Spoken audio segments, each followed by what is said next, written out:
میں ہوں فہد حسین اور یہ ہے سینٹر سٹیج۔ پہلے نظر ڈالتے ہیں ان ایشوز پہ جن پہ آج ہم بات کریں گے۔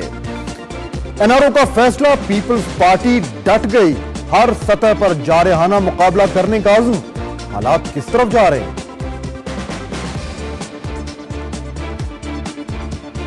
ناراض رہنما بھی پارٹی قیادت کے ساتھ کھڑے ہو گئے، کیا فیصلہ حکومت کے لیے تازہ ہوا کا جھونکا ثابت ہوگا؟ ملک قیوم کے خلاف کارروائی اور چیئرمین نیب کو ہٹانے کا حکم، کیا عدلیہ حدود سے تجاوز کر گئی؟ گیلانی شہباز ملاقات، استعفوں کی باتیں بند، حکومت کو فوری خطرہ نہیں، کیا دسمبر آرام سے گزر جائے گا؟ اور این آر او سے فائدہ اٹھانے والے مجرم کیا اسے لانے والے دودھ کے دھلے ہیں؟ مشرف اور قاف لیگ کا بھی احتساب ہوگا۔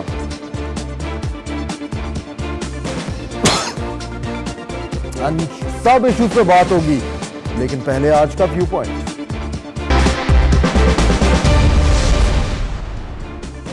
سپریم کورٹ کے این آر او پر فیصلے کے بعد سیاسی صورتحال تیزی سے تبدیل ہو رہی ہے، اور جس رخ یہ تبدیلی آ رہی ہے اس کا وہم و گمان بھی کسی کو نہیں تھا، اور فائدہ صدر زرداری اور پیپلز پارٹی کی حکومت کو ہو رہا ہے۔ یہ کیسے ہوا؟ ایک نظر ڈالتے ہیں۔ اس فیصلے کے 5 دن بعد آج حکومت کا ایک خاموش مگر واضح رد عمل سامنے آ رہا ہے، اور وہ یہ ہے کہ حکومت بظاہر عدلیہ سے ٹکر نہیں لے گی، مگر اپنے اوپر لگائے گئے الزامات کا ڈٹ کر مقابلہ کرے گی، اور وہ اختیارات جو حکومت کے ہوتے ہیں ان پر عدلیہ کو تجاوز نہیں کرنے دے گی۔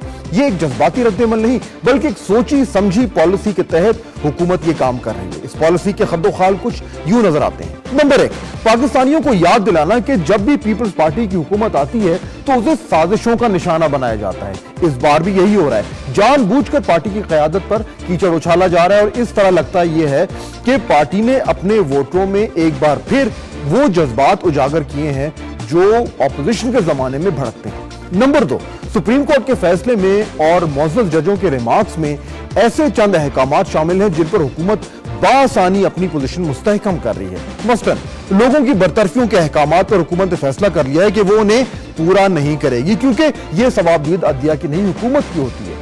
اسی طرح پیپلز پارٹی یہ تاثر دینے میں کامیاب ہو رہی ہے کہ عدلیہ نے جو فیصلہ کیا ہے اس میں کچھ حد تک اس نے اپنے اختیارات کا دائرہ بڑھانے کی کوشش کی ہے، جس سے شاید یہ ظاہر ہوتا ہے کہ حکومت پر ناجائز دباؤ ڈالا جا رہا ہے۔ عدالتی آمریت کا ذکر بھی سننے کو آ رہا ہے۔ نمبر 3، ایسے موقع پر پیپلز پارٹی میں ایک نیا اتحاد نظر آ رہا ہے۔ اعتزاز احسن اور صفدر عباسی جیسے رکن بھی کھل کر پارٹی اور صدر کا دفاع کر رہے ہیں۔ وزیر اعظم صاحب، جن کے بارے میں تاثر یہ تھا کہ وہ اپنے آپ کو علیحدہ کر رہے ہیں، وہ بھی جمعے کی دھواں دھار پریس کانفرنس کے بعد صدر کے پیچھے آن کھڑے ہوئے ہیں۔ پارٹی کے اندر جو دراڑیں تھیں وہ اب دھندلی نظر آ رہی ہیں۔ بیرونی دباؤ نے